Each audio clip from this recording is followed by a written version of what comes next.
Hello and welcome to another installment of the Liberty Nation Swamponomics videocast. I'm Andrew Moran, Ellen's economics correspondent.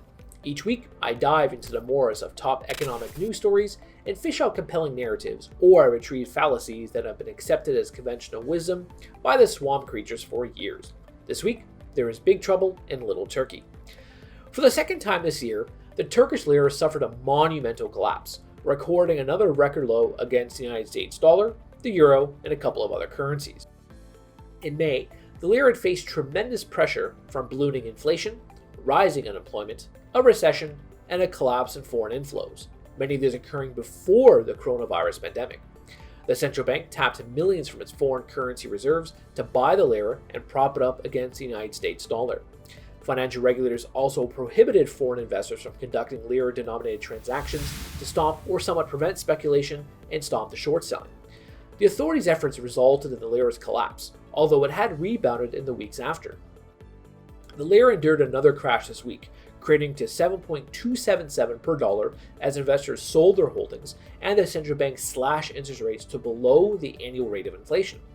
Borrowing costs for foreign investors also spiked to a more than astounding 1,000%, with the central bank flooding the market with cheap credit and a president dispelling all economic logic.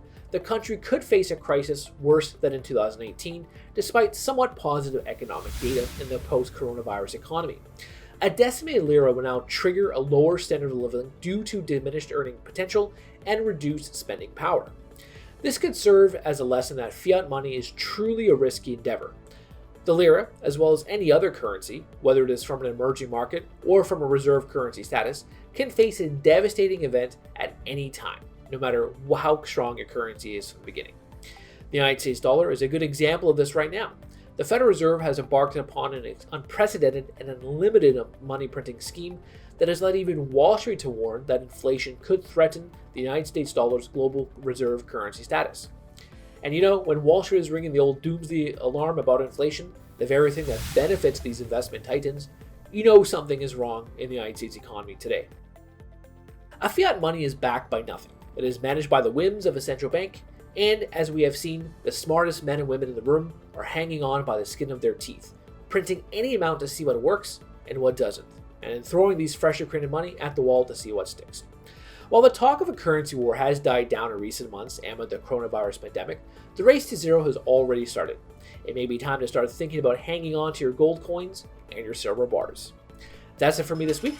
Please read my full Swamponomics column where I talk more about the Fed, the European central banks, jobs data, the reincarnation of zombies, and a sailor went to CCC. Thank you very much. Go deeper on the topic discussed in this video, head on over to one of these links here or go to our Liberty Nation Roku channel. Thanks so much for watching, and don't forget to subscribe and hit the notification bell for Liberty.